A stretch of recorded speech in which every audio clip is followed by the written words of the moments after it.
नमस्कार, जनता टीवी देख रहे हैं आप। आपके साथ मैं हूं अंजलि भंडारी और रुक करेंगे सबसे पहले इस बीच आ रही एक बड़ी खबर की ओर, बड़ी जानकारी की ओर।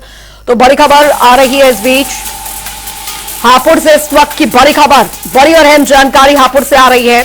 ठेकेदार के बेटे की गुंडाई सामने आई है। हापुड़ का यह मामला, गुंडाई का एक वीडियो सामने आया है। आप देख सकते हैं किस तरीके से गुंडागर्दी पर उतरा बिजली विभाग में है युवक का पिता। और जानकारी फिलहाल मिल रही है, पंप मैनेजर ने न्याय की गुहार लगाई है। ये बड़ी खबर हापुड़ से इस वक्त की बड़ी खबर आ रही है। वीडियो वायरल हो रहा है। ठेकेदार के बेटे की गुंडाई सामने आई है। गुंडाई का वीडियो वायरल हो रहा है। सीएनजी पंप का बिजली कनेक्शन काट दिया गया। ये सीएनजी पंप है। ये लड़का गाड़ी लेकर रॉन्ग साइड में ये बोल रहा है मेरी रॉन्ग साइड भरो वरना मैं तो लाइट भगवा दूंगा। और हमारी लाइन इनने 2 बार कटवा दी। 3 बार इनने हमारी लाइन कटवा दी। बिजली की चलते चलते लाइन ही कटवा दी। लाइन कटवाई है। क्या बताया, कौन है, क्या है? मोहनलाल का लड़का, मोहनलाल ठेकेदार का लड़का बता रहा है अपना। तो आपने सुना है यहाँ पर पंप मैनेजर का क्या कुछ कहना है। और अब न्याय की गुहार यहां पर पीड़ित की तरफ से लगाई जा रही है। बताया जा रहा है ठेकेदार के बेटे की गुंडाई सामने आई है। रॉन्ग साइड से सीएनजी भरवाने को लेकर ये पूरा जो विवाद है वो हुआ और यहां तक धमकी दी गई कि अगर सीएनजी नहीं भरवाई तो फिर बिजली कनेक्शन जो है वो काट दिए जाएंगे। और जैसा कि पीड़ित ने बताया 3 बार बिजली जो है वो भी कटी है। तो फिलहाल ये पूरा मामला जो है पुलिस तक पहुंचा है। ठेकेदार के बेटे की गुंडाई सामने आई है, पुलिस तक मामला ये पहुंचा है। सीएनजी पंप का काटा बिजली कनेक्शन, ये इस वक्त की बड़ी खबर आपको बता रहे हैं। बिजली विभाग में युवक का पिता है। तो पंप मैनेजर ने न्याय की गुहार लगाई है। ये बड़ी खबर हापुड़ से इस वक्त की बड़ी खबर आ रही है, बड़ी जानकारी आ रही है। आपको बता दें, अमन त्यागी संवाददाता हापुड़ से हमारे साथ जुड़ गए हैं ज्यादा जानकारी के साथ। अमन, ये पूरा मामला क्या था, किस बात को लेकर विवाद हुआ और अभी पुलिस की क्या कुछ कार्रवाई जो है वो हुई है इस पूरे मामले में?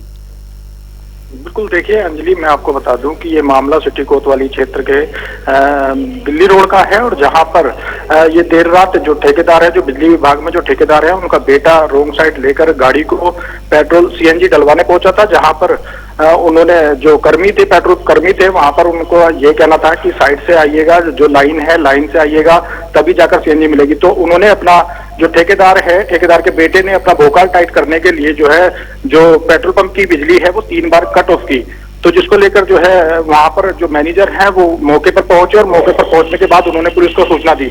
जहां पर जो टीपी नगर चौकी इंचार्ज है वो मौके पर पहुंचे और उन्होंने ये कहकर पल्ला झाड़ दिया कि जब आप हमारी सुनवाई नहीं करते तो हम आपको किस तरह से जो है साथ दें। तो हालांकि देखिए, जो मैनेजर है उन्होंने कोतवाली नगर में तहरीर भी दी है और मामले की पुलिस जांच कर रही है। जी चलिए, बहुत बहुत शुक्रिया अमन त्यागी इस तमाम जानकारी के लिए। खबरों में आगे बढ़ेंगे। उधर सीएम योगी आदित्यनाथ 2 दिवसीय गोरखपुर दौरे पर पहुंचे, जहां पर वे विकसित भारत संकल्प यात्रा में शामिल भी हुए। और इस दौरान उन्होंने 647 लाख की 24 विकास परियोजनाओं का लोकार्पण और शिलान्यास किया। साथ ही मुख्यमंत्री ने लाभार्थियों से संवाद करते हुए कहा कि बीजेपी की सरकार में बिना भेदभाव के गरीबों को लाभ मिल रहा है। और क्या कुछ कहा, सुनिए। आपने देखा होगा कि जब भारतीय जनता पार्टी की केंद्र और राज्य में सरकार नहीं थी, तब एक गरीब को आवास के लिए, शौचालय के लिए, राशन कार्ड के लिए, स्वास्थ्य की सुविधाओं के लिए, सड़क के लिए, बिजली के लिए, रोजगार के लिए, इन सभी कार्यों के लिए भटकना पड़ता था। 2014 में मोदी जी को देश की जनता ने आशीर्वाद दिया, उन्हें देश का प्रधानमंत्री बनाया। और मोदी जी ने देश की 140 करोड़ लोगों को अपना परिवार समझ करके उनके विकास के लिए जिस प्रतिबद्धता के साथ, जिस ईमानदारी के साथ कार्य किया, उसी का परिणाम था कि देश की जनता जनार्दन बार बार उनके आह्वान पर भारतीय जनता पार्टी को अपना आशीर्वाद प्रदान कर रही है। मोदी जी ने देश के तकदीर और तस्वीर दोनों बदली। दुनिया में भारत का सम्मान बढ़ा है, भारत की सीमा सुरक्षित हुई है। भारत के अंदर भी आज वैश्विक स्तर की world class infrastructure, highway, railway, airport का निर्माण हो रहा है, एम्स बन रहे हैं, फर्टिलाइजर जैसे कारखानों का निर्माण हो रहा है। जनता की सुविधा के लिए गांव-गांव को सड़क से, हर घर नल की योजना से, इन सभी योजनाओं के साथ जोड़ने का कार्य हो रहा है।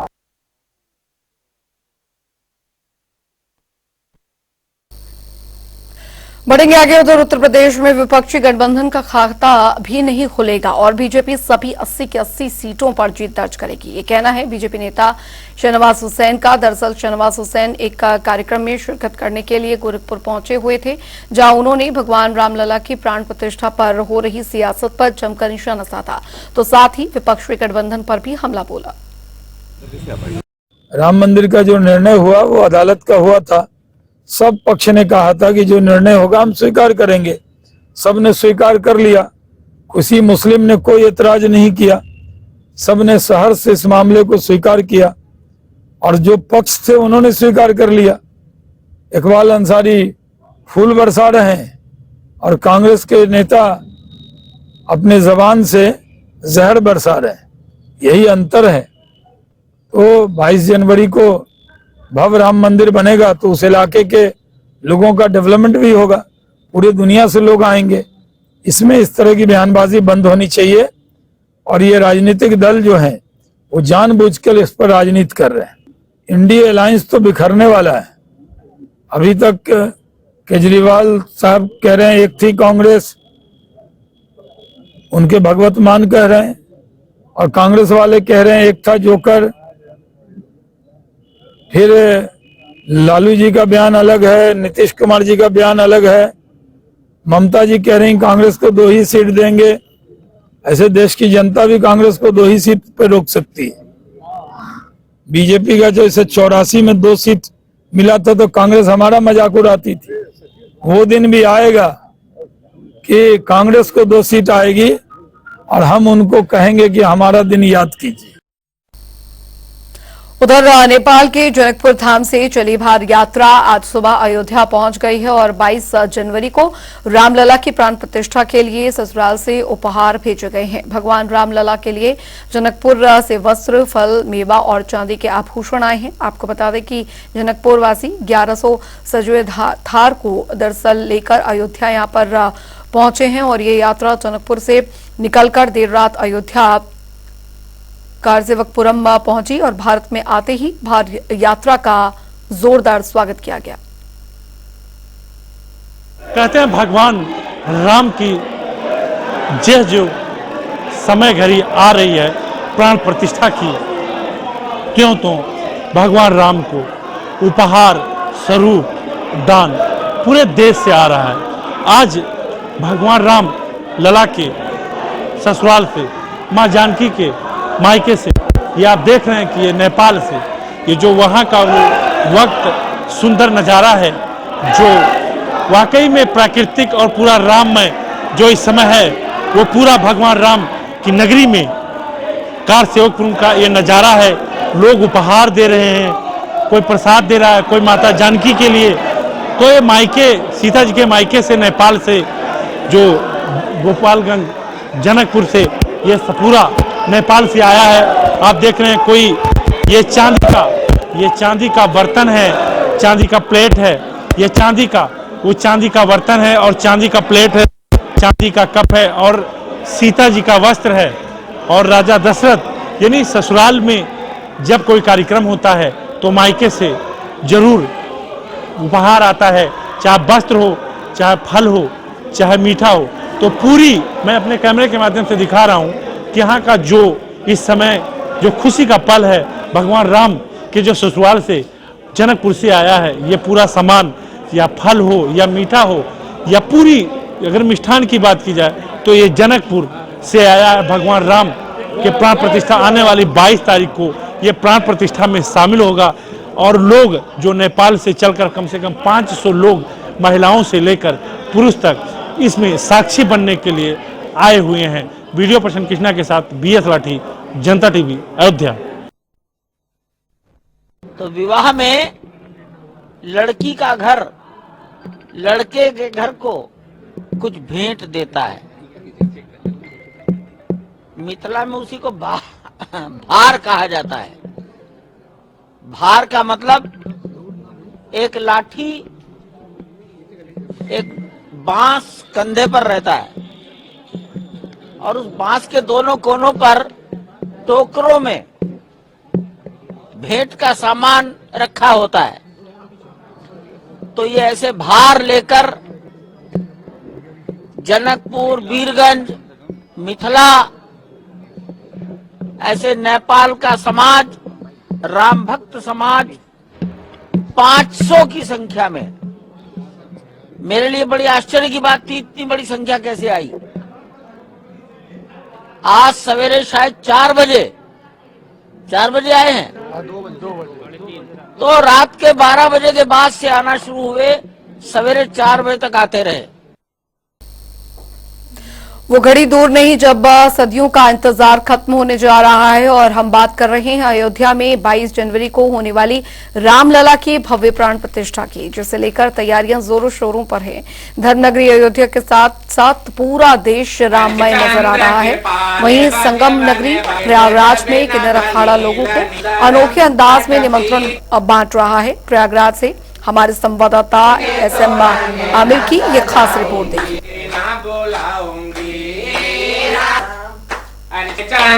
जहां भगवान राम की 22 जनवरी को प्राण प्रतिष्ठा होनी और ऐसे में हर कोई अपने अपने तरीके से भगवान राम के वनवास से 500 साल बाद लौटने पर उत्साहित है और अलग अलग तरीके से लोगों को निमंत्रण बांट रहे। तो उसी कड़ी में प्रयागराज में किन्नर अखाड़े में भी एक अलग तरीके से पूरी तैयारी की गई है। वहां आपको दिखा रहे हैं, यहाँ पर भजन कीर्तन हो रहा है और सुबह से ही भजन कीर्तन होता है और लोगों को निकलकर अक्षत कलश लेकर निमंत्रण बांटा जाता है और पूरा दिन यहाँ पर भव्य आरती होती है और साथ ही यहाँ पे भजन कीर्तन होता है।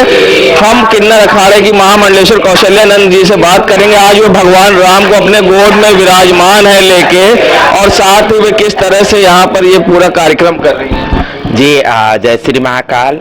आज हम लोग में बहुत खुशी है, हमारे किन्नर समाज में। ऐसी तो सभी हमारे राष्ट्र में बहुत खुशी का लहर छा रही है, क्योंकि 22 तारीख को हमारे राम भगवान, जो आराध्य भगवान राम लाला के प्राण प्रतिष्ठा होने जा रही है। जो 500 बरस से राम भगवान एक कुटिया में, एक टेंट में रहे थे, अब उनका भव्य मंदिर बन रही है और दिव्य मंदिर बन रही है। इसके लिए हम लोग बहुत खुश है। जितने भी हमारे किन्नर समाज के एक एक बच्चे खुश है और हम लोग सब कोई अपना खुशियाँ भजन कीर्तन करके हम लोग मना रहे हैं। और हम लोग एक एक घर सुबह से निकल रहे हैं, सबके घर में जाके अक्षत उनको निमंत्रणा कर रहे हैं कि 22 तारीख को राम लला का प्राण प्रतिष्ठा होने वाली है। तो सब कोई जो अयोध्या पहुंच पा रहे हैं वो अच्छी बात है, जो नहीं पहुंच पा रहे हैं घड़ी में दीपावली मनाए, घर में दीप जलाए और घर आंगन साफ करे और दीप जला के अपना खुशियां मनाए। इस तरीके से राम भगवान को अपने जो गर्भगृह में आने के, उनके भव्य मंदिर में आने के लिए सब कोई स्वागत करे। इसी के साथ हमारे बताइए कितना उत्साहित है, क्योंकि किन्नर समाज भगवान राम के साथ वनवास पर भी गया था, तो इस बार भगवान 500 साल बाद लौट रहे, कितना उत्साहित है? जी हम लोग बहुत उत्साहित है, क्योंकि राम भगवान से हमारा पुराना रिश्ता है। क्योंकि राम भगवान जब वनवास गए थे तो हमारे किन्नर माताओं भी उनको विदाई देने के लिए जितने अयोध्या नगरी से सब कोई गए थे, तो हमारे माताएं भी गई थी। तो मगर राम भगवान ने आदेश दिया नर भी जाए नारी भी जाए। हम लोग नर भी नारी भी नहीं है तो किन्नरों के आदेश नहीं था। तो हम लोग ने जितने साल राम भगवान वनवास करके आए हैं, वनवास काट के आए, उतने ही साल हमारे किन्नर माताओं ने भी वनवास काटी थी। तो हम लोग जब राम भगवान वनवास गए थे तो विदाई देने आई थी। तो आज राम भगवान का इतना भव्य मंदिर बन रहा है, इसके लिए भी हम लोग सारा किन्नर समाज खुशियां मना रहे हैं, अपना खुशियां व्यक्त कर रहे हैं। तो देखा आपने जिस तरह से सारा काम छोड़कर किन्नर समाज ये इस पूरे कार्यक्रम में लगे। आप लोग भव आरती कर रहे हैं। कहा जाता है कि किन्नर समाज के कोई नहीं होता, ना पिता ना माता भगवान के सिवा, मगर भगवान 500 साल बाद लौट रहे हैं, क्या कहिए? हमें बहुत खुशी है, हमें बहुत हर्ष है कि 500 साल बाद हमारे जो भगवान श्री रामचंद्र जी अपने एक छोटे से टेंट से एक गर्भगृह, एक अपने मंदिर में विराजमान हो रहे हैं। हमें सबसे ज्यादा खुशी है। किन्नर समाज किस तरह से लोगों को जागरूक कर रहा है और प्रेरित कर रहा है, और साथ ही निमंत्रण बांट रहा है कि किस तरह से लोग अपने घर पर दिव्य दीपावली मनाएं, क्योंकि अगर अयोध्या नहीं पहुंच सकते तो 5 दिए अपने घर पे चलाएं, जैसा कि सरकार ने भी लोगों से आह्वान किया है। जनता टीवी के लिए सैयद मोहम्मद आमिर, प्रयागराज।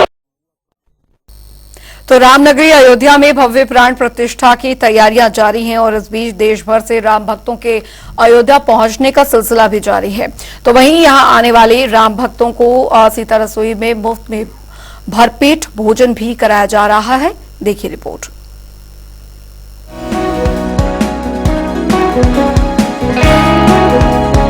अयोध्या में राम मंदिर में रामलला के प्राण प्रतिष्ठा की तैयारी तेजी से चल रही है। ऐसे में पूरी अयोध्या नगरी तो राममय है ही, साथ ही सभी राम भक्त भी अपने आराध्य की भक्ति में लीन नजर आ रहे हैं। जो नजारा आप देख रहे हैं वो है अयोध्या के सीता रसोई का। यहाँ आने वाले सभी भक्तों को मुफ्त में भरपेट भोजन कराया जा रहा है।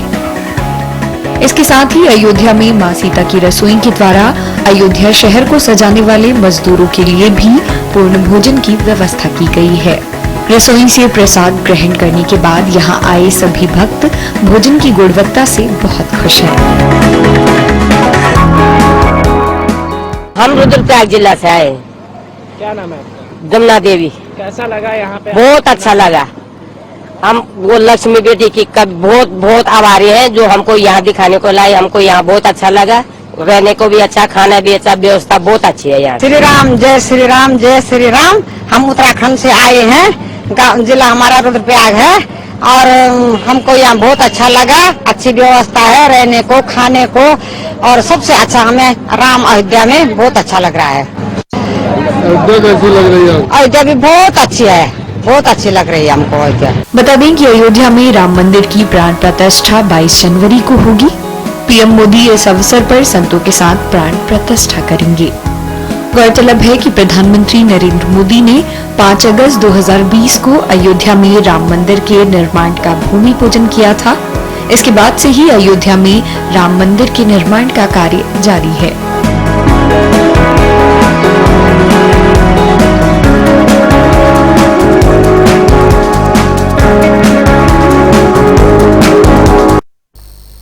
चलिए बढ़ेंगे आगे, बात करेंगे बढ़ती ठंड की। उत्तर भारत में भीषण ठंड का कहर थमने का नाम नहीं ले रहा है और लोगों को भारी परेशानियों का सामना करना पड़ रहा है। वाहन चालकों को भी घने कोहरे का सामना करना पड़ रहा है। देखिए रिपोर्ट।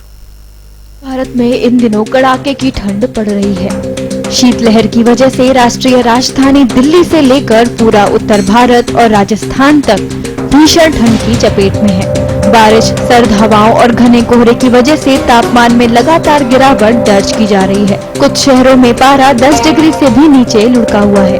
ठंड से थोड़ी राहत पाने के लिए लोग अलाव का सहारा ले रहे हैं। राजधानी दिल्ली में स्थानीय लोग भीषण ठंड में भी सुबह टहलने निकल रहे हैं और सभी को शारीरिक रूप से स्वस्थ रहने का संदेश दे रहे हैं। प्रदेश को जो है शीतलहर ने जकड़ा हुआ है ना, और इसी शीतलहर के इस जकड़न को तोड़ने के लिए हमें बाहर आना होगा। ठीक है, तो मैंने भी इसी साल शुरू किया है, अभी ठंड में मैंने शुरू किया है, और मैं जो है आवाम से कहना चाहूँगा कि आप एक बार बाहर निकलें। ठीक है, ठंड है, बड़ी ठंड है, पर अपने जोश से जो है, इस जज्बे से इस जकड़न को तोड़ा जा सकता है।